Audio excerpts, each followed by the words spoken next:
Okay, excellent. Hello and welcome. Today is Tuesday, August 30th, 2022, and this is a special meeting of the Governing Board of the Litchfield Elementary School District. This meeting is hereby called to order. Our first order of business on our agenda is item 2A, discussion regarding content of correspondence from Attorney General dated August 22nd, 2022 regarding open meeting law violation.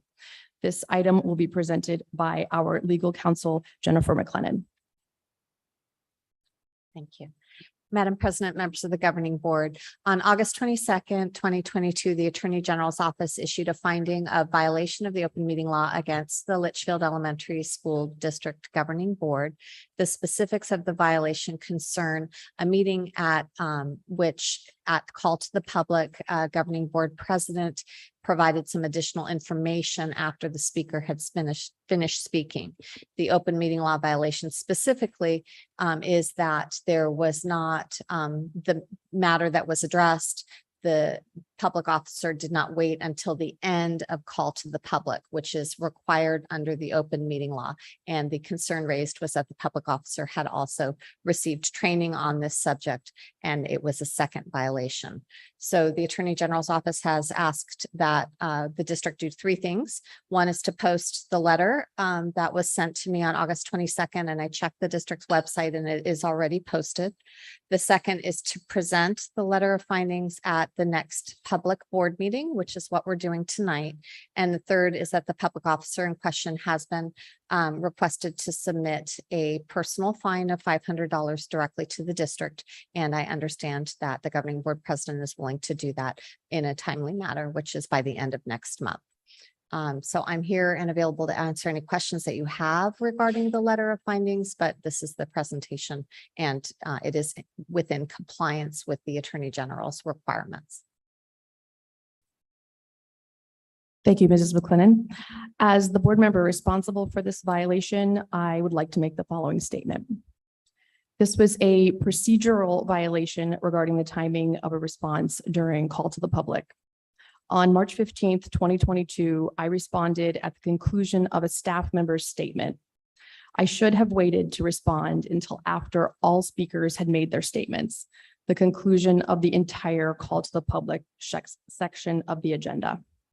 I apologize for this procedural error, have paid the fine as imposed, and will ensure my compliance, including appropriate timing of any and all responses going forward. When you know better, you do better. Thank you. Thank you, Madam President, and thank you, members of the governing board. We will now move on to agenda item 3, which is the consent agenda. Do any board members have items they would like to have removed from tonight's consent agenda? A point of order here. This is Jeremy Honeck. I have a point of order. As to the last item, I believe that it was supposed to be read to the letter is supposed to be read to the public. I will defer to Mrs. McLennan. Madam President, Mr. Honeck, the Attorney General's office did not specify how the letter was to be presented. So I have presented the facts of the letter. The content of the letter is available for public viewing under the governing board section of the district's website. Thank you. Well, as a point of order, I've read the letter. There's a lot more to it, and we have two apologists that have made statements about it. The public deserves to know more. And so I can say this, that again, as a point of order, it's obvious that LESD governing board is literally Kimberly Moran is a disgrace to Litchfield Elementary School District and to children in this district who deserve a decent education. As a serial open meeting law violator, this is her third open meeting law violation, not the second. It's the second one for this particular law, but it is the third one for hiding critical race theory. She's consistently pushed critical race theory in the district against the wishes of the public and has consistently voted against goals to improve academics. After a 30-minute presentation on a parent dive to improve academics, supported by research and hundreds of studies. She tore it down and ended with a comment that LESD is already doing everything perfectly. A few weeks later, LESD got another dose of reality that only 29% of its 8th graders moving on to high school were proficient at math. She's been blatantly dishonest, which has been a large part of the open meeting law violations that she has. How many parents want to send their kids to a school that's run by people that cannot tell the truth? Right around the corner, there's an election, and Litchfield is asking the public to pay more of their hard-earned money for an override. In my opinion, if Miss Moran cares even a microscopic amount about Litchfield Elementary School District, she will do the right thing and resign from the school board tonight.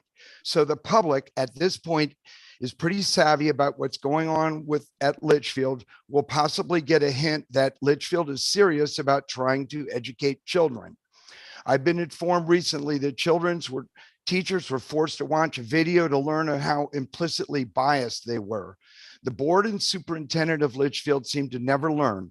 At the last override election, they paid a fancy company lots of bucks to tell them that the override would pass. It did not pass. So here we are again in front of an election, and we have the governing board president who does not seem to be able to obey a law, the open meeting law, which guides governing boards. Miss Moran, I say and ask you now, for the sake of children of Litchfield Elementary School District, please offer your resignation tonight. That is my point of order is over. Madam President, members of the governing board, my concern with regard to Mr. Honig's comments is that certain of the comments did stray from the topics that are currently presented on your agenda tonight. The public does not have knowledge that Mr. Honig was going to be commenting regarding the override election or votes on past academic matters or teachers' professional development. And while any member of this board is free to ignore my advice, it is my advice that the governing board stick to matters that are on the agenda, of which the public has had notice that will be discussed at this governing board meeting. Thank you. So says the attorney that heckled me for 6 minutes that I was not on the agenda when I was on the agenda. So Ms. McLennan, in my opinion, you also are a disgrace to LESD. Thank you, sir.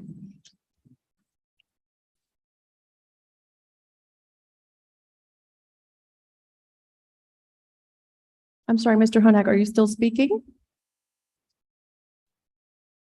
I have concluded my response to my point of order. Excellent. Let's return to the agenda. Board Member Clymer, do you have any items you would like to remove from the consent agenda tonight? I do not have any items I'd like to remove, but I would like to discuss. So I'll wait once everyone has pulled the items off. I'd like to just make a comment about one item. Thank you. Dr. Dowling, any items you'd like to remove? Yeah, I'd like to make a comment for agenda item 4J. Do not pull I don't request that you pull the item. I just have a question for the Okay. superintendent. Okay. Board Member Zaidama, any items you would like to pull? No items. Board Member Honak, are there any items you would like to remove from the consent agenda this evening?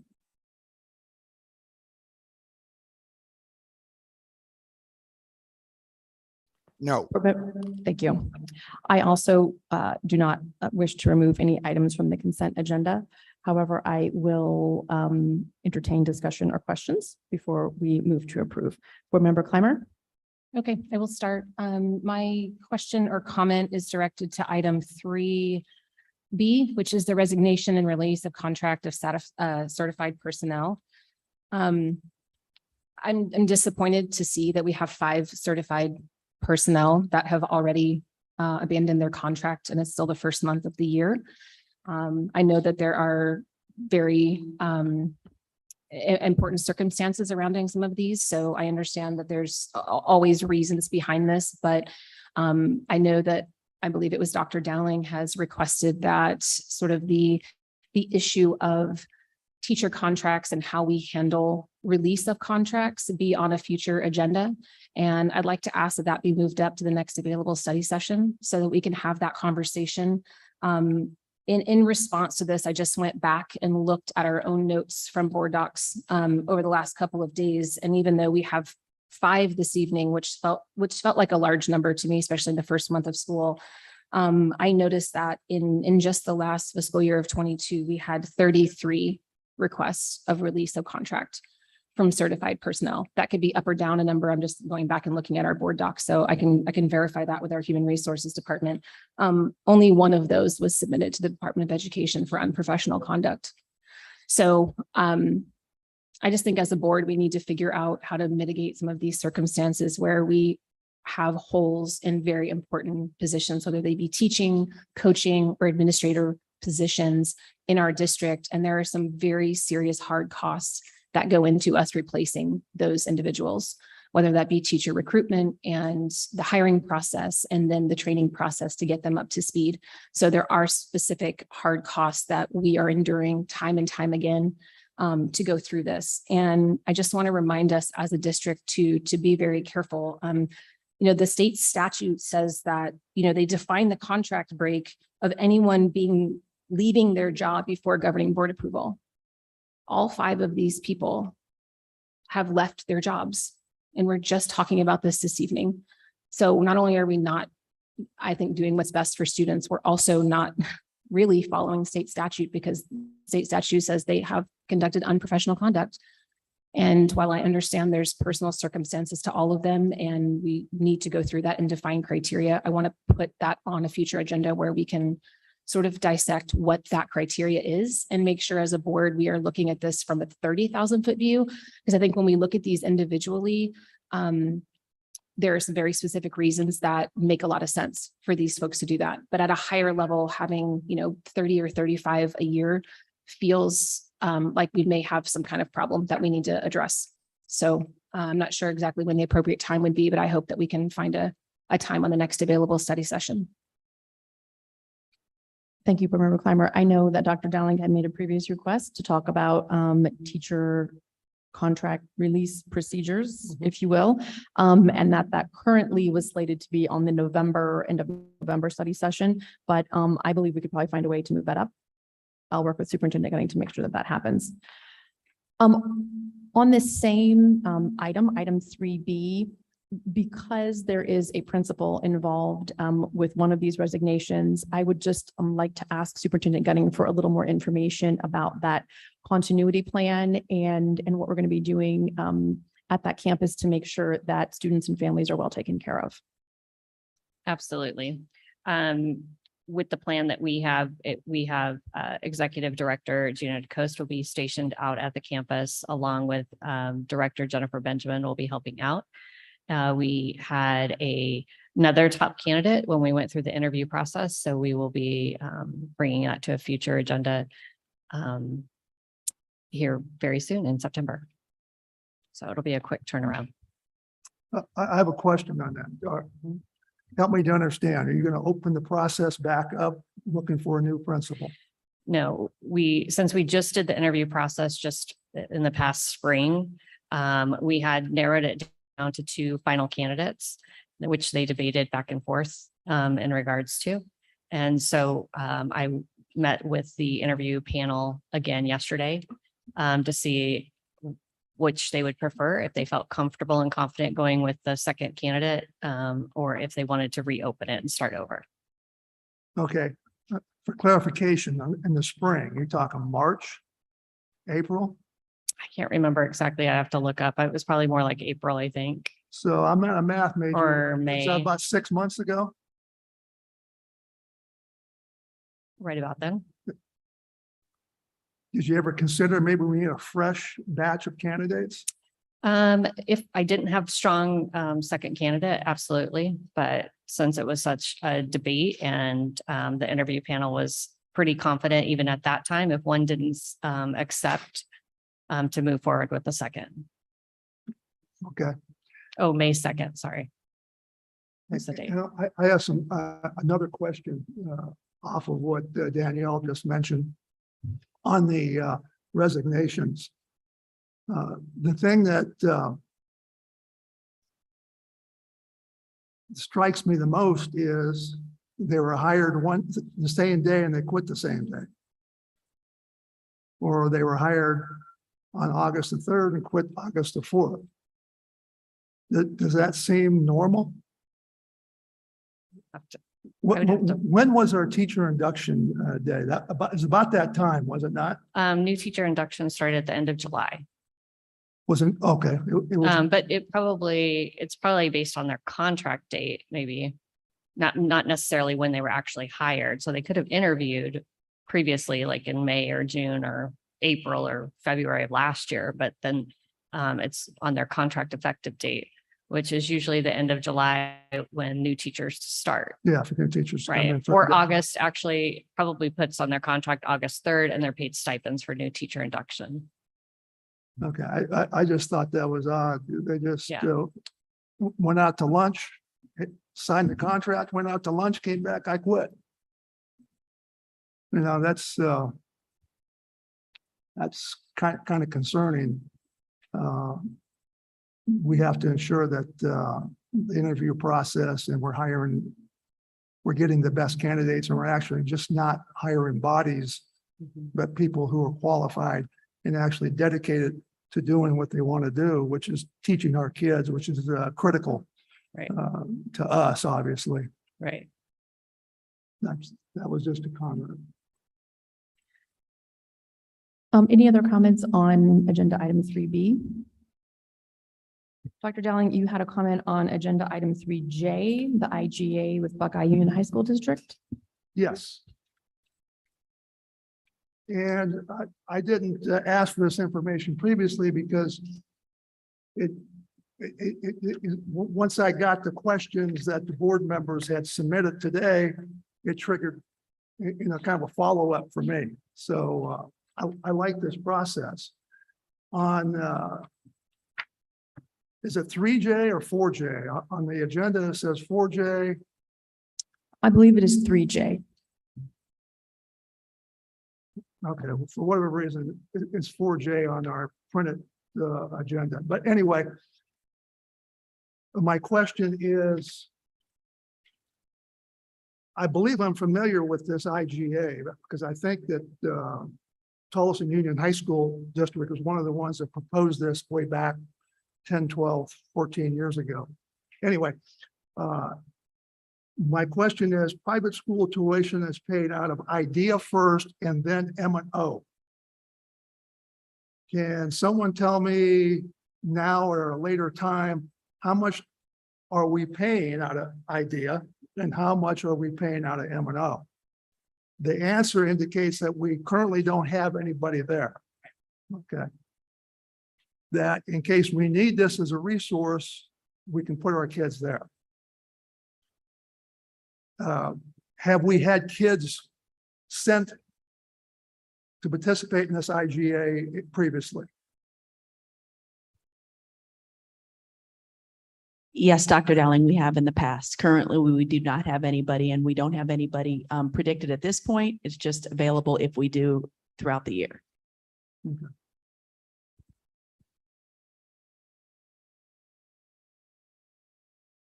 And you're saying that we've used this resource in the past. Okay, and this is usually in place of placement at ACEs and things of that nature, which is very expensive.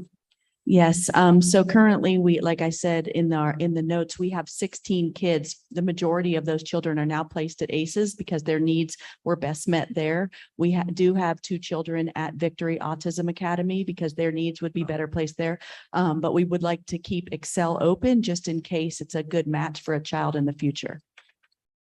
Understood. If there are no other board member questions or comments on the consent agenda, I will entertain a motion. I motion to approve the consent agenda as presented. I will second. Having a first and a second, I will call for the vote. All those in favor? Aye. Any opposed? Motion carries. Next up on our agenda is item 4B. certified personnel employment position change with new contract rehire salary exception, which will be presented by Director Reichs.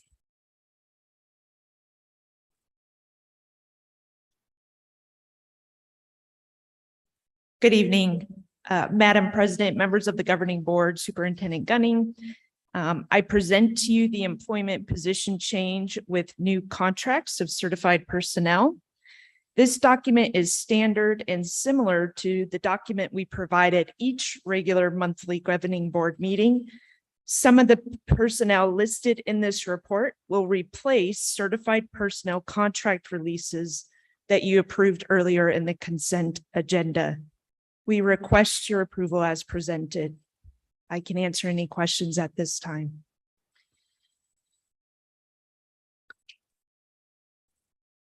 Are there any board member questions? I move to approve the certified personnel employment position change as presented. I second. Having a first and a second, I will call for the vote. All those in favor? Aye. Aye. Any opposed? Motion carries. Next up on our agenda is item 4C, approval of open enrollment school level capacity and grade level availability for 2022-2023, which will be presented by Executive Director Vaughn. Madam President, members of the governing board. So the statute and our board policy requires that every 12 weeks, we bring an updated grid that shows where Litchfield Elementary School currently has capacity to accept open enrollment applications. This is an update to that grid. You will see that we certainly have some schools that are at capacity where we are not able to currently accept open enrollment. And then we have individual grades at certain schools where we are able to accept open enrollment. We have a pretty robust process through following board policy and regulation where certain types of students are given priority. And so periodically the team reviews those applications, and based on the capacity that the board is potentially approving tonight, and then updated information, because we constantly track class numbers. We approve open enrollment applications as we have capacity and as it makes sense for the campuses. I'm available to answer any questions you may have on this. But that's the agenda items. Okay, and just for clarification, the purpose of this grid is so that parents who might be interested in open enrollment can see what we have available, what school they might be able to apply to. And so do they apply directly? I know they go through our district office, but do they say, I want this school and this grade? And then we basically approve that depending on if there's been any changes to this grid? Yeah, so that's a great question. There's an application that families fill out, and they indicate their primary choice where they would prefer to be, and they have the option to give us a secondary and a tertiary choice. When we're evaluating the applications, we certainly try to place them at their favored school. If there is no capacity there, we look at if there is capacity at any of the other schools that they said they would be interested in attending, and we would offer them as alternatives. Excellent, thank you. Any other board member questions? I have a question. When can we expect to get the attendance update, unless it was in the update on Friday, in which I may have missed it, which is very possible because I missed things electronically. When can we expect to get that? And if we don't have, since it's not available, can someone give me an update on where we are with attendance, enrollment, I should say, today versus a year ago? Sure. So thank you for meeting with Director Miller and I on that request. We are still working on getting the format exactly right to your request. Our hope is to have it in next week's update. Okay, does anybody know what our student enrollment is as of today? This is week 4, is it not? This is the start of week 4. Correct. We currently have 10,441 students. And when you include preschool, it brings us up to 10,826. Plus preschool brings you to 10,000. 826. And do we know what it was last year? I don't know exactly what it was last year at this time, Okay. but in looking at our 40th day, which would have been somewhat close, right? Was 10,029 students at the 40th day. Not including the preschool. Not including the preschool. And this is going to be a question I have for Michael over here. You're going to be surprised. Do we get any state funding at all for the preschool kids? I can't remember. Only if they were special needs. Okay, that's what I thought. That's what I was afraid of. And we only are funded 0.5 for every kinder. 0.5. Yeah, yeah. Mhm. All right.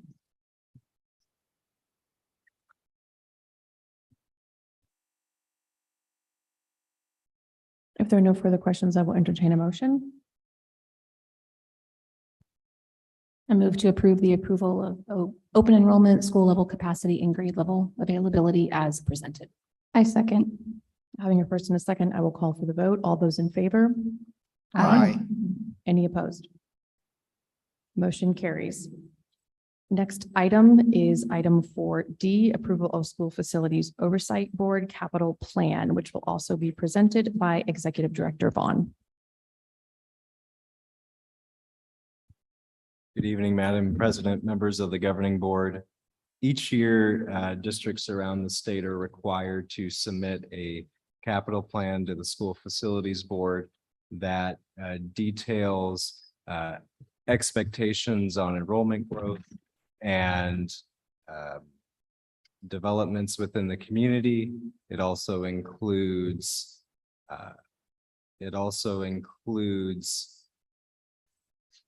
enrollment projections and where we receive open enrollment students from. This information is submitted to the school facilities board as part of the annual process for being eligible for school facilities funds.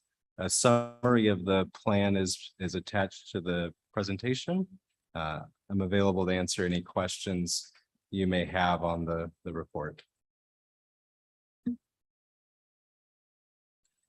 I just had one question of clarification on page 2. It lists the open enrollment. So I just want to make sure I'm reading this right. So if I look at the first one, just as an example, the Alhambra district, we have one student that has chosen our district that lives or within the boundaries of Alhambra. Dysart, we have 96 students that should go to the Dysart district and they've chosen to come to Litchfield instead. Okay. Just want to make Yes, sure. ma'am. Thank you.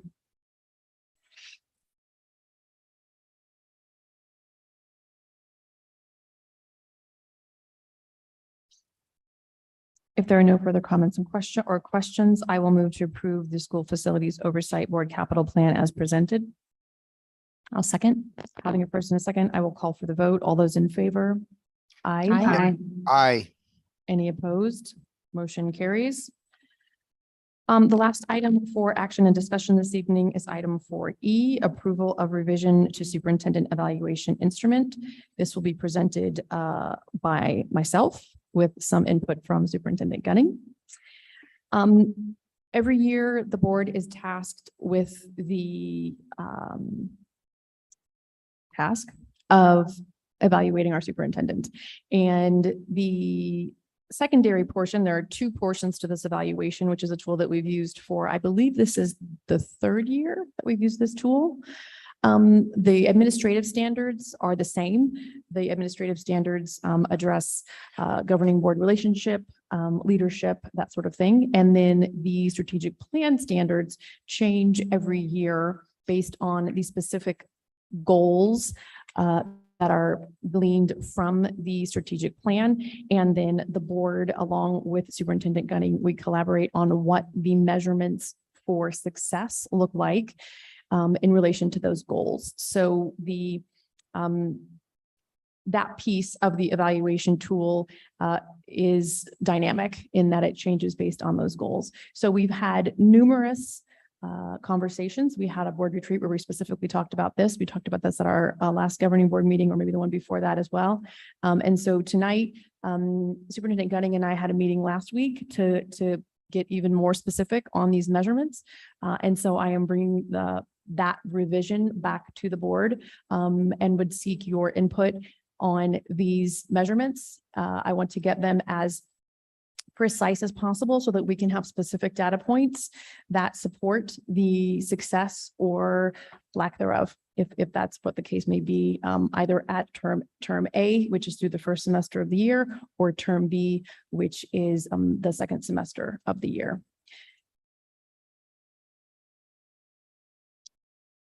I will be happy to answer any questions, or if you'd like to kind of go through section by section.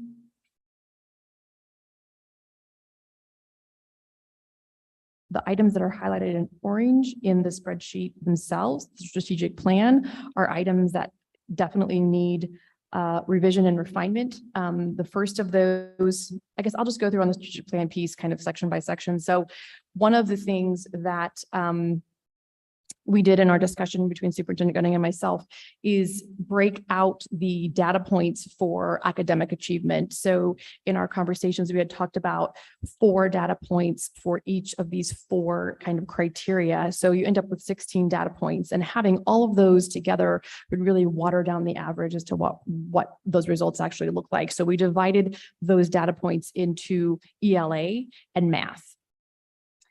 And of that, we're going to look at some of those items in term A and some of those items in term B.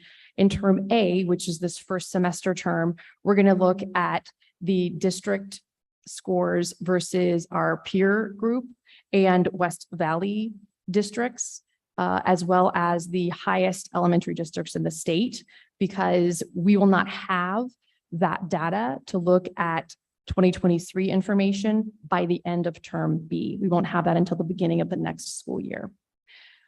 We will look at our current year performance, 2022 versus 2023, for us versus the state, as well as for our own growth against what our proficiency scores were last year. And that will happen in term B. So in the second semester, by the time we evaluate Superintendent Gunning's performance in June, we will have that data available. So one piece of information that we don't have at this point is our own growth for benchmark scores. So what we want to do is compare our fall 2022 benchmark scores with our spring 2023 benchmark scores to evaluate our own growth. Superintendent Gunning would probably do a better job explaining why we don't have those numbers yet. Could you give us more info on that? We're just wrapping up the end of testing. So we've just been doing benchmark. They're doing any makeups. They were doing the makeups last week and this week. So I just need Brian to have all that data so that we can analyze it, so that we can set the goals. So that should be coming soon because testing is almost completely completed. So those we should have by September. We're not sure, just as backing up a little bit in regards to ESSA, in regards to like peer district and that type of data, they have not stated when they're going to release that. Typically, we would have had it right about now, but they haven't stated when they're going to release the information. So we're not sure if it might come out later in the month of September when they start to finalize the letter grade format and formula. Okay, can I ask a question about, you're saying for benchmark stuff, we don't have our benchmark scores for our kids right now this year where they're starting, but we do have our benchmark scores from last year where they started to where they ended. So could we not use that information to determine what we want our growth to look like this year? Or do we need this year's scores to determine? We need this year's score because we purchased the new program Illuminate, the brand new test. So he wants to be able to look at the data, because we utilize their testing to create those tests. For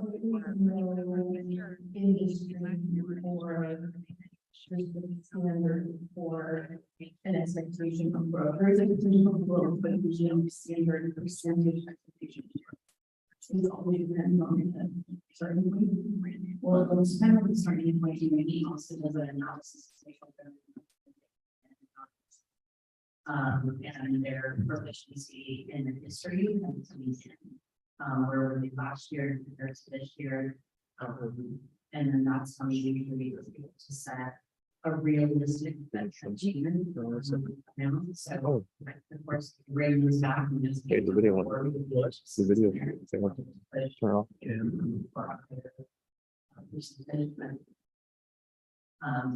That's one of these predictions.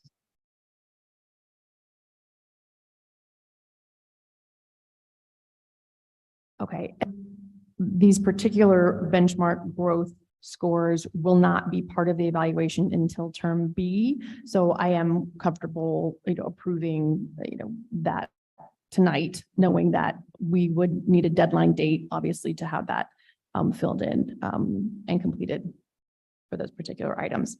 The other comment I will say that I'd like some board input on is that it is my understanding, and please correct me if I'm wrong, Superintendent Gunning, that the comparison of our scores to the state scores, for example, and that goal of, for 3 through 5 exceeding the state scores by 11 points or more is based on our current trajectory and is not at this point a stretch goal. Is that accurate?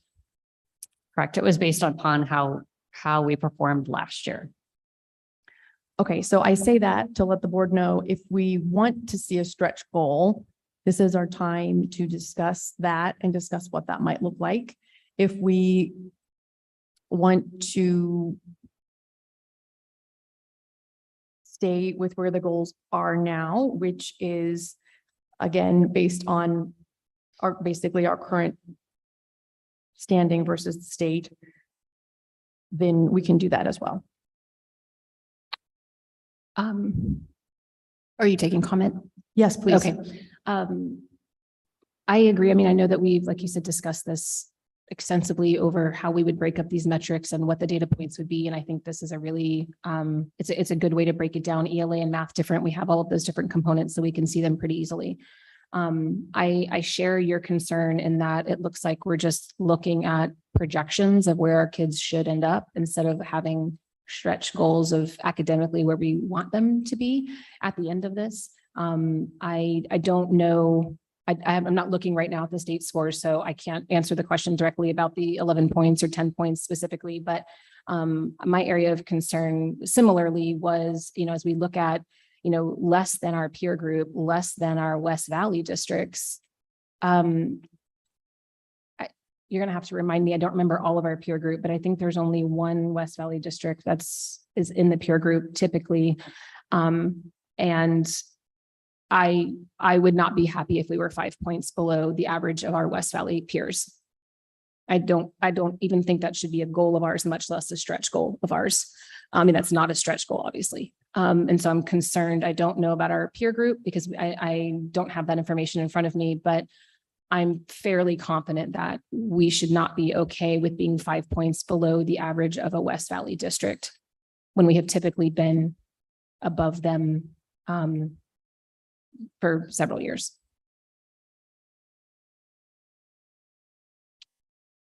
Dr. Yes, Allen?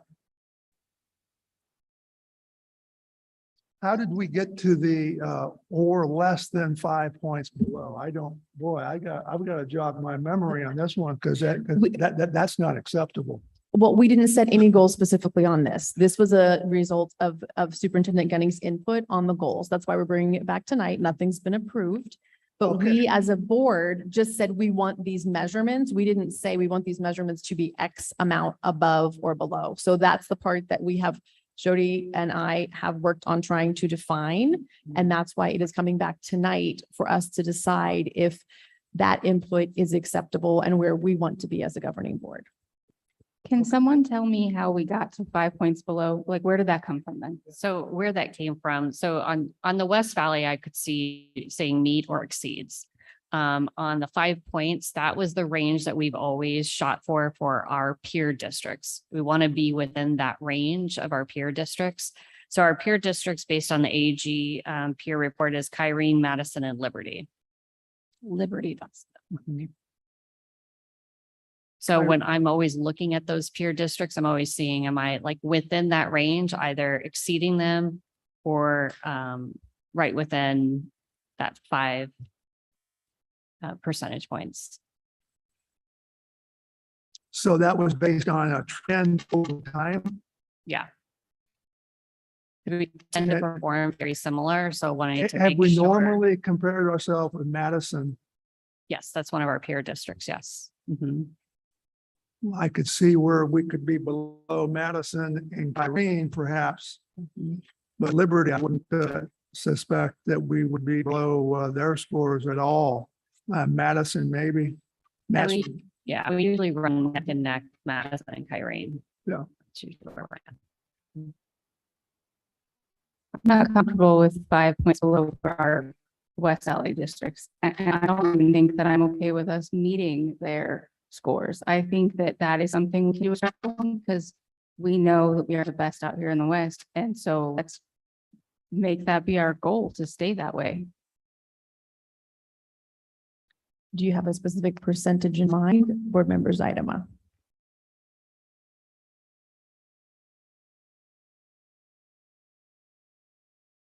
I suggest, since this is the first time we're looking kind of in this level of data,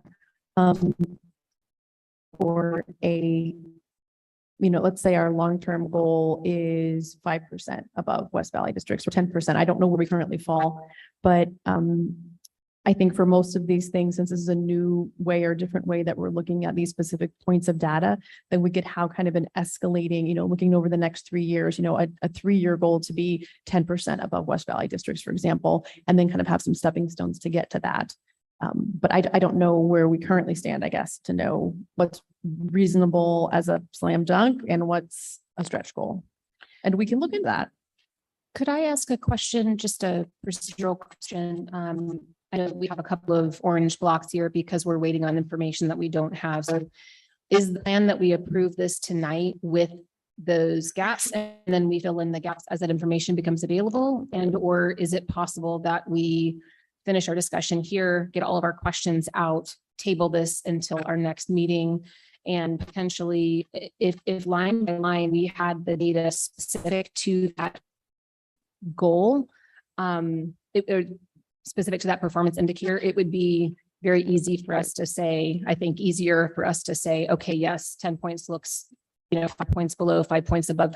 But being able to see those data numbers specifically as these performance indicators. I know we've seen lots of data before. I'm not saying we've never seen those numbers. We have, just not broken down in this way. If we have to wait for the other information, is that possible that we could request from the district, give us this information as it is written here so that we can make sure not only we're being fair and appropriate and we're doing something that we think our students can achieve, but also, providing that stretch goal mentality that I think we all have, which is we want to go a little further than we did last year and the year before. Yes, I think it's definitely possible to delay the final approval, if you will, of this tool, considering it's not complete, and it wouldn't be by the end of this meeting regardless. Yeah, we want to get this right. This is very important. This is one of the top 3 things that we do as a board is evaluate our superintendent. And so I think that's really important to make sure that, to your point, Board Member Clymer, that it is a fair and transparent process and that Superintendent Gunning knows exactly what we're looking for and why we're looking for that. And that the public also knows exactly what we're looking for and why we're looking for that. So yeah, I want us to talk about this as many times as we need to get it right. I have a question. The peer groups, we're just talking about us and there's 3 other school districts. So there's 4 peer group. There's 4 within that peer group. Correct. I thought there was a long list of school districts that we were looking at that we compared ourselves with, including Deer Valley, Dysart. We maybe not did, Deer Valley. yeah, we created our own peer group, but when we narrowed it down to the actual AG peer group, we did the other three with us, so it'd be a total of 4. When you look at the West Valley, there are 10 total districts, which would include districts such as Peoria and Dysart, and then of course, all of the ones surrounding. Yeah, I I think- believe those were added to make it more robust.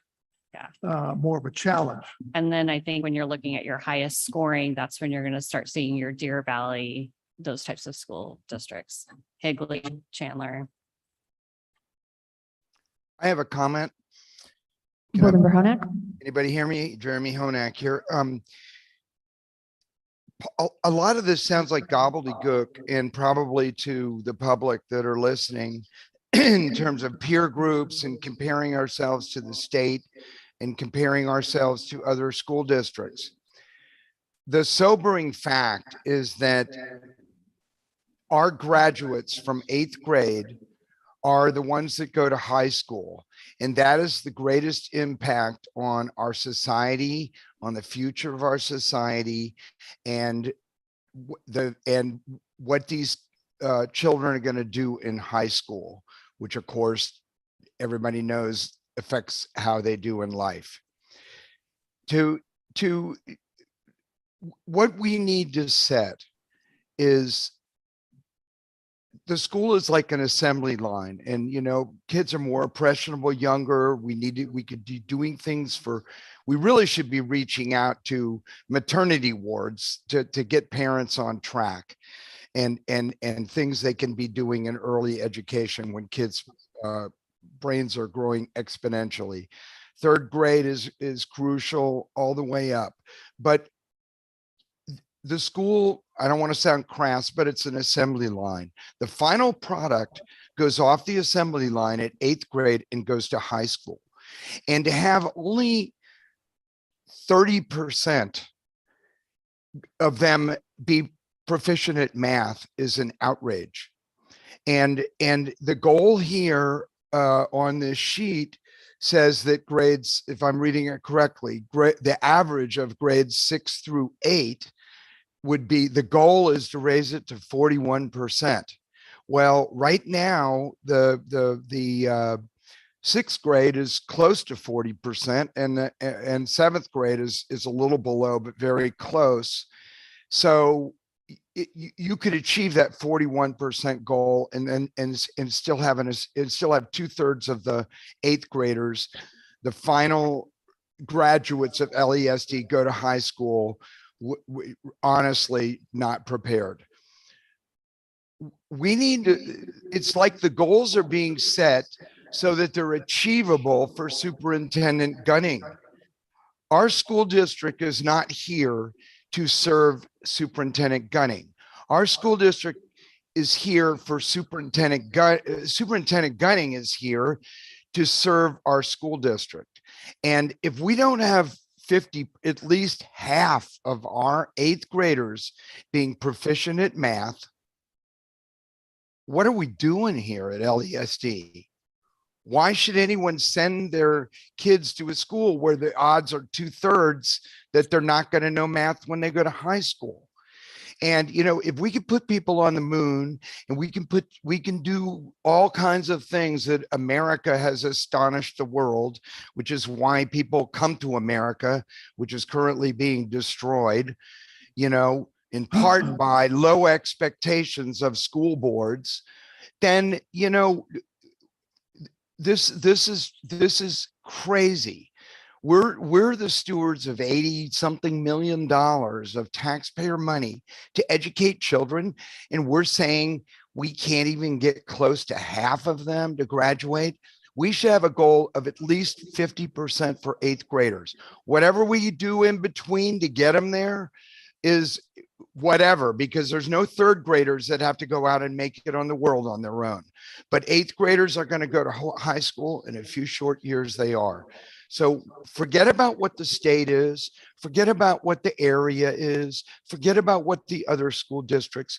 Why don't we focus on our job, which is Litchfield Elementary School District, and at least set a goal that half of them go to high school knowing math. Duh. Thank you. Thank you, Board Member Honak. So what I believe I hear you saying is that the only goal that you would like to provide input on is the eighth grade math proficiency to be at 50% or higher. I don't know where you get that impression from what I said. I didn't limit my conversation just because I didn't comment on every single thing. But what I'm saying is that our purpose as a school is to prepare children for high school. I said, whatever we determine we need to do, and in my opinion, some of them we're not doing at all. I'll repeat myself, that we should be going out and handing out brochures of maternity wards in hospitals. Because if we can get parents to think that their kids are little more than just goo goo gaga playthings, and that they have brains that are growing faster than they will at the rest of their life at that age period, giving the proper exposure to concepts and learning numbers and the alphabet and whatever before they even get to preschool. And by the time they hit our kindergarten, they're well on their way to reading, they're well on their way to basic stuff. That's not hard to do, but that's just one little tiny thing that we're not, I don't think we're doing anything, nobody's talking about it, that we should be doing. And yes, we should be doing things in first grade, second grade, third grade, fourth grade. There are things that we can do in terms of a music program, because it's a fact that kids learning pitch and learning things like that at an early age for reasons that could be easily explained to someone interested, is going to improve their ability to do math and reading and all these things. It all goes into brain development. So no, I'm not saying let's just let it slide until eighth grade and then all of a sudden do that. That would be idiotic. Okay, we need to prepare, but our goal that is immutable is that by the time they leave, at least half of them, it should be 80%. It should be way up there. All of them, it should be. But it should be, other countries do it. But for us to have a goal that we accept more than half of them not being prepared for high school, it's shameful. It's utterly and completely shameful, because it's achievable. It's achievable. It's not achievable if we set our goals down in the dumpster somewhere and say, oh, well, we're doing 3 points better than, someone else. That's not our job to do 3 points better. Our job is to educate all children, special needs children, everybody to the best of their potential. And if the average of us is 32% in math, we ain't even close.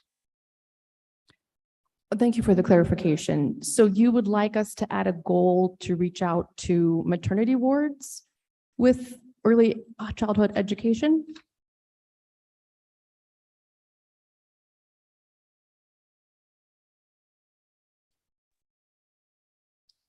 I'm not the world's expert on education. I know a lot about it.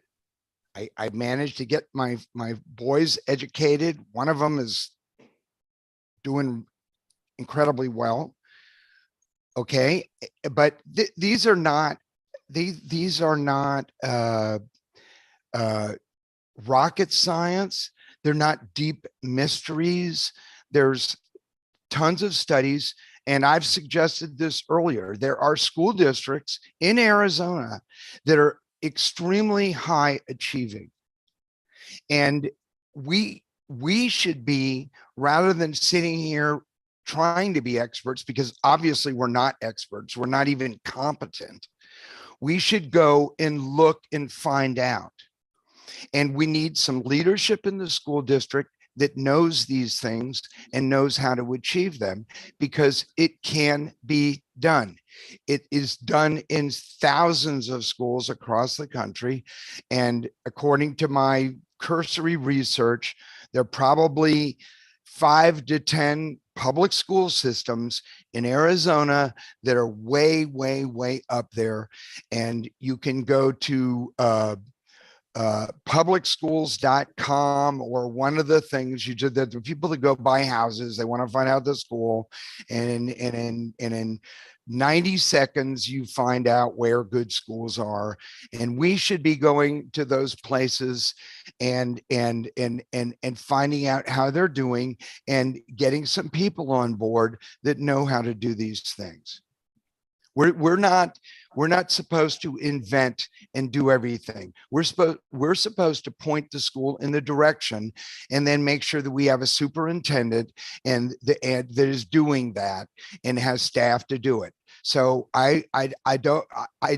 where we set these goals, yes, we should do a little research and figure out where to put these goals, and to at this point they're so hopeless that rather than sit to try to fix them, we just need to sit down and come up with some concrete goals of where we should be as a school.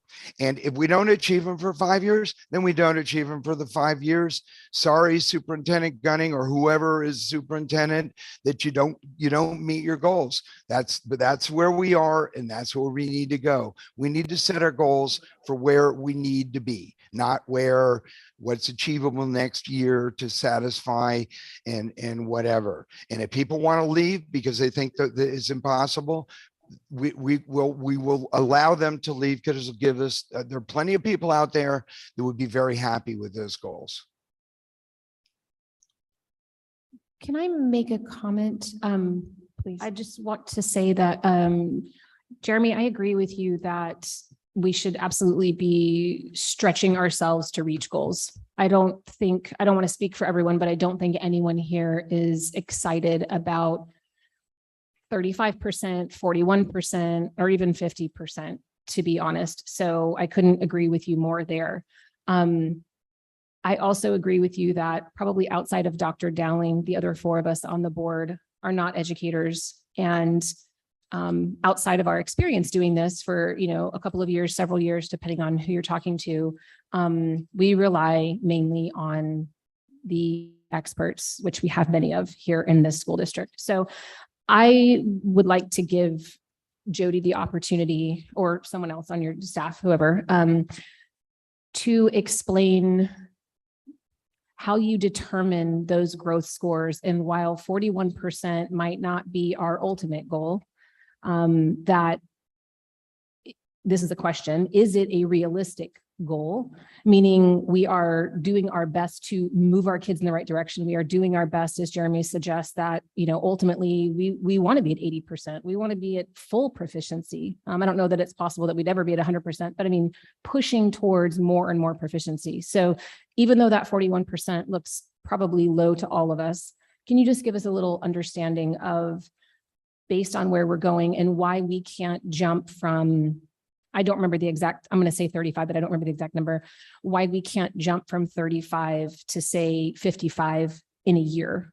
Like, why is that not a plausible goal? Or maybe it is, I'm asking.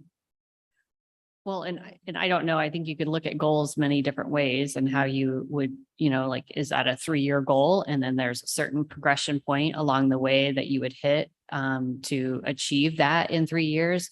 But what you're looking at is a trajectory of a child's growth, and you want to see that they're making at least a year's growth. And then right now we're trying to exceed that year's growth with all of the learning recovery, with interventions and tutoring and all of the summer school and pieces that we put into place. So that's how Brian sits down to analyze the data to determine what is a true growth if the child stays within that trajectory. When we were showing, even from the learning recovery plan and our grant funds, and looking at summer school and tutoring, what we want to see is that those interventions affect that typical trajectory, and see that it can exceed the 1 year's growth based on how they've proceeded in the past years, how they've performed and where they're at. So that's kind of where and how we look at that. He'll look at the kids and track them over time to see how they're doing, as well as cohorts of students and how they're performing against their similar performing peers. And is this 41% in your opinion, 1 year's growth? Or is this pushing for more than 1 year's growth in this time? Can you remind me which one were we on actually? I think we were just looking at 2.4.22. Matt, this is just the one that Jeremy was talking about specifically. I'm just saying in general, I understand what you're saying in that, typically we would say year over year, this is what we think the anticipated growth is. Right. With some learning loss, with additional dollars and monies and interventions towards that growth number. What I'm hearing you say is that we should be seeing more than 1 year's growth in 1 year's time. Right. So my question is the 41% in that line item, or really any of these, are these based on 1 year's worth of growth? Or are these based on more than 1 year that we're trying to compact into the year to not only make up, but also exceed? So I would say it would be an exceeding of 1 year's growth because he utilized the trajectory of the students from last year, from where they were starting to where they actually ended. And that included all of that intervention. Of course, we didn't have 1 full year of intervention, so I don't think it would be as great of gains that we should see this year by starting our tutoring program earlier and having those kids in the summer school throughout the summertime so that we didn't impact their learning recovery with the break of summer. I have a question, follow up on that. This past spring, let's stay focused on the math 8th grade for a second. Because we're not winning that game. I mean, we're just not winning. And we got to start winning.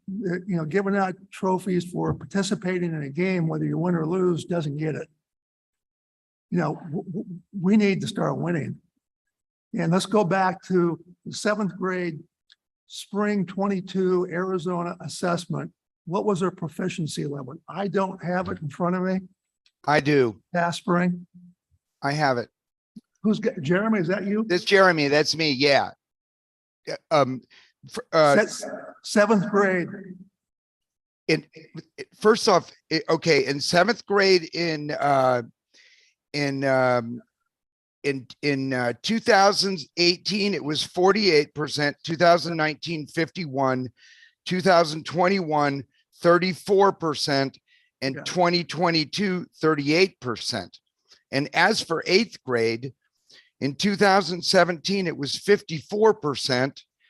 It went steadily down since 2017, 54%, 2018, 49, 2019, 50, 2021, 29, and 2022, 32%. So it went 54% down to 32 with all the money spent on conscious discipline and all these things that drive teachers crazy, social educational, social emotional learning, all this other garbage that is a distraction, and focused on that.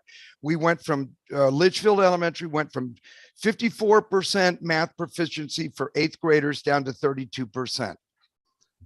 There's actually 2 years in between there, and one of which was a pandemic year. So I don't think that it's fair to say that we're comparing the right students there. Can we go to my question?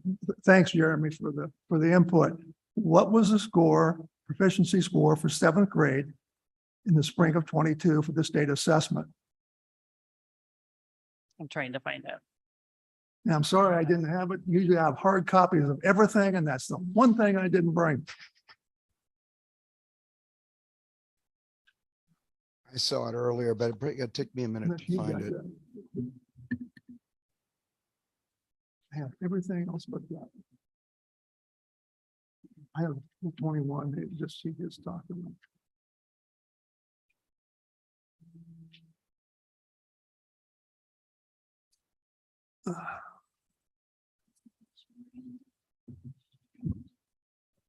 And once I get this, I can make my point, hopefully. Yeah, I think it's in the Friday update for 8/26/2022. I'm opening that. Okay. So it looks like it was 38% It was 38%. in seventh grade last year. Okay, seventh grade, and then the eighth grade was the ones who have been promoted and they're gone, 32. 32. Okay, so the 38. So basically 38, 32. What was sixth grade since you got it there? Sixth grade was 41. 41. So those are the sixth, seventh, and eighth. 41, and we're thinking based on those three grade levels that you're talking about, a 41% proficiency rate for 23. Right, Correct. okay. And is that an average, just to clarify, is that 6 through 8, is that an average of sixth, seventh, and eighth graders combined? Okay. Yeah, that was overall proficiency rate on the number of students who took that particular test. Thank you. So 41, 30. 32, that was a 10% increase over the previous year for eighth grade. My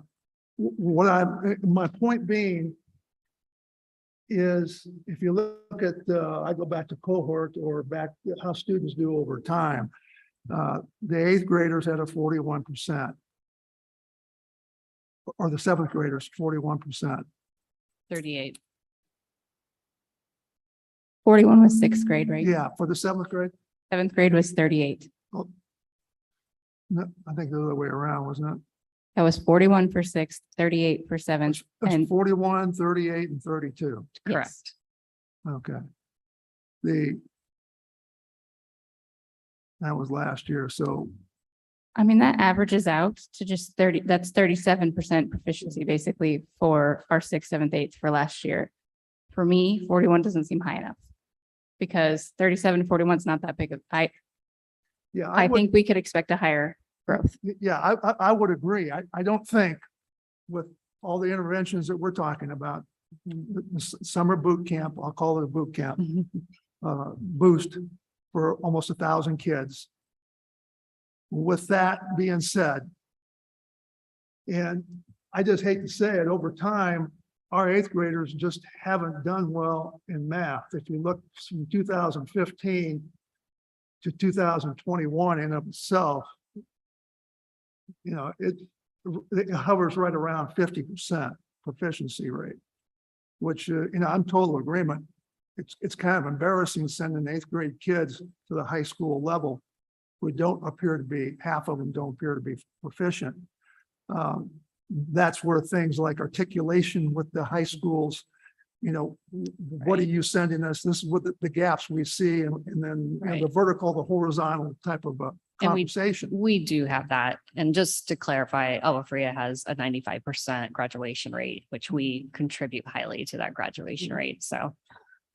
No, um, I don't doubt that. yeah. I don't doubt that. Now, to go back to the point, is it high enough? I don't know what figure you're gonna throw out there, but I'd like to see it higher than 41 with everything that we've invested in time, money, and people, man hours, and everything else to see a little bit more robust target than that. Like I said, we need to go back to winning.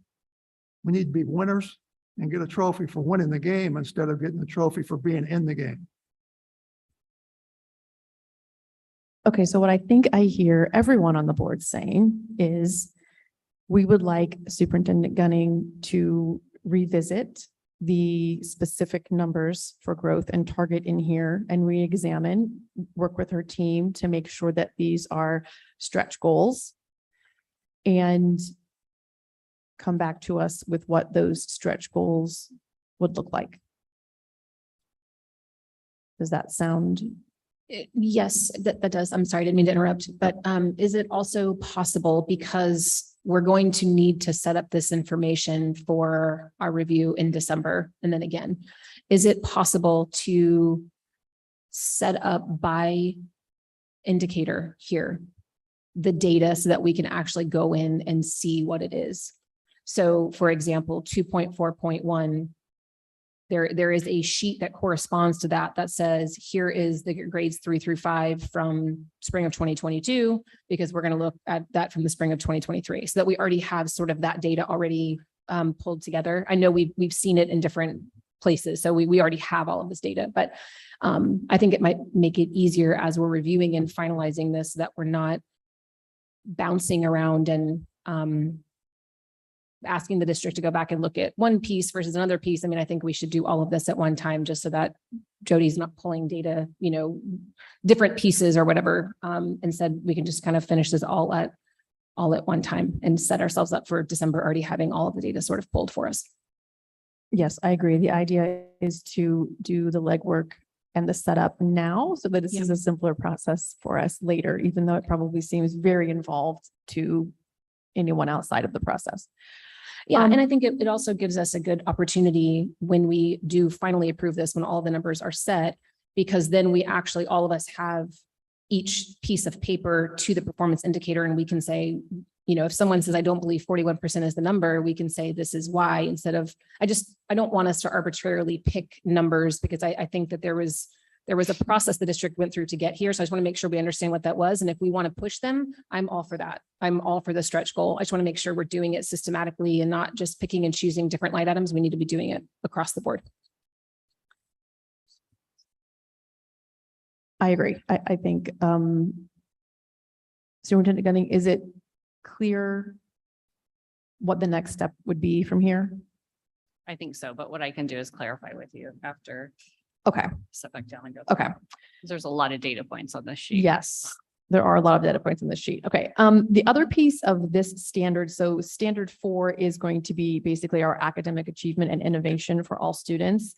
In the second or third, the last third of that particular standard, there are questions related to student logins and utilization of devices, which is one of our big initiatives this year. Superintendent Gunning is working with her staff to determine what that looks like. I mean, this is our first year of having one-to-one for all students. And so I think they're still trying to determine what that looks like, what the success looks like for that. And then the other two standards that are listed here are related to professional development. We have a new director in that area, Jennifer Benjamin. She is working on, or has been working on, reporting there. And so similarly, we need to determine, what does success look like in those areas as well. So, and what that reporting would actually entail exactly. And that's something that we've been working on for a few years now, and is a continual goal of the district.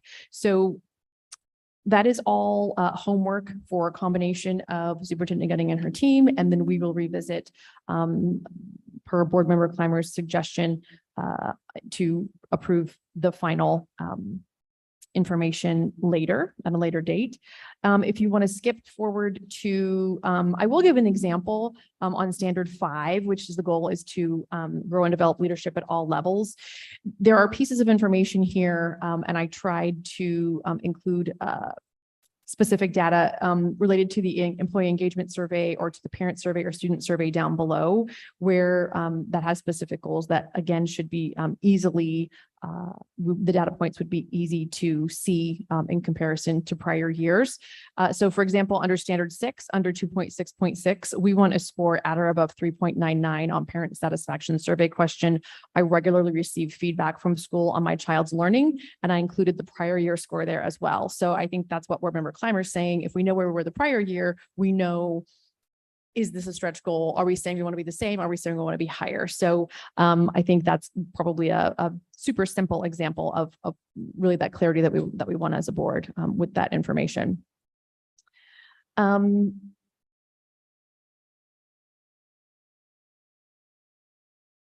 standard 6, there are a couple of standards, one being that the district consistently uses text communication to all parents for calendar events and district level updates.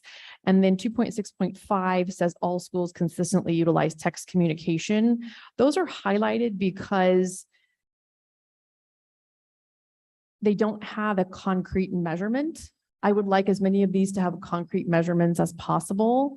So I'm happy to take any board member feedback on what you think a concrete measurement would be for that, or if you would like more time to think about that. happy to receive any input.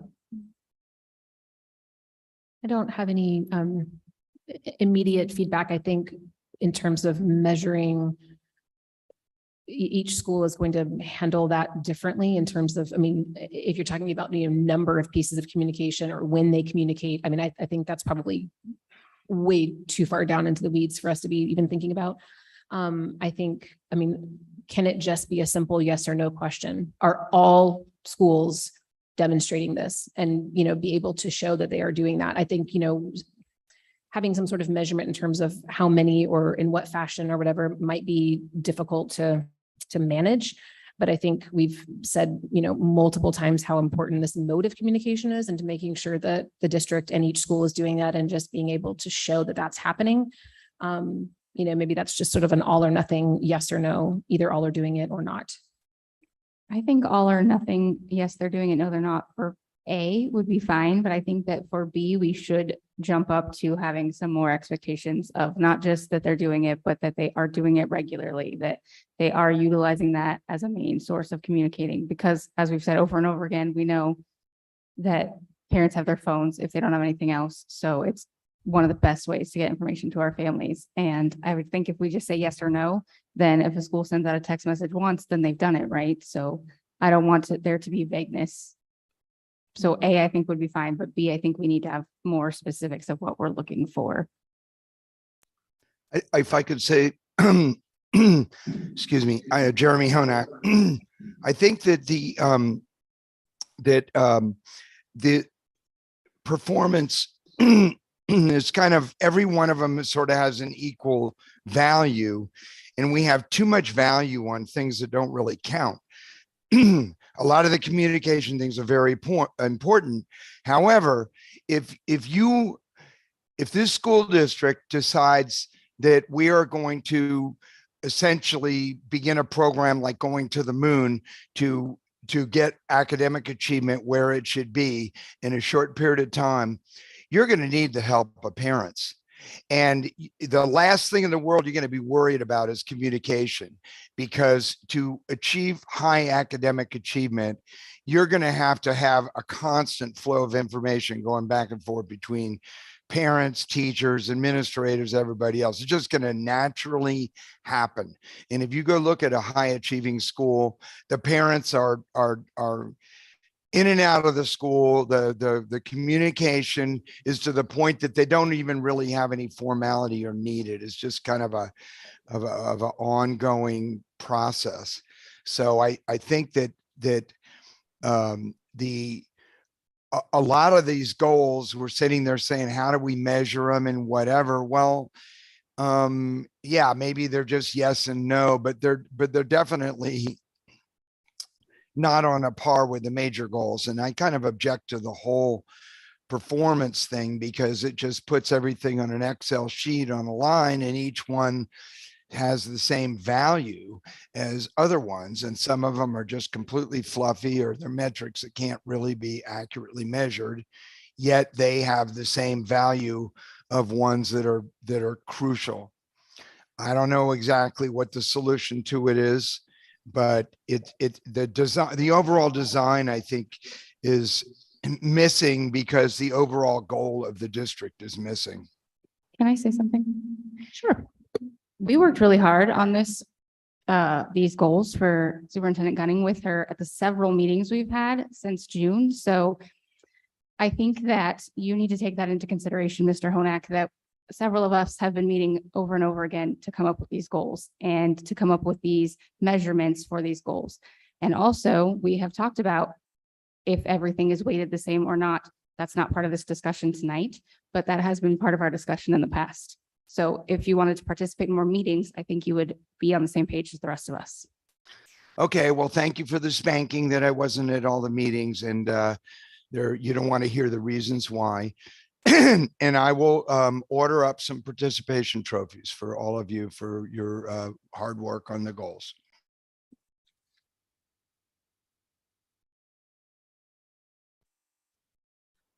On that note, it seems as though we have reached a stopping point in productivity on this particular topic. So Superintendent Gunning, do you have any other clarifying questions you would like from the board at this point?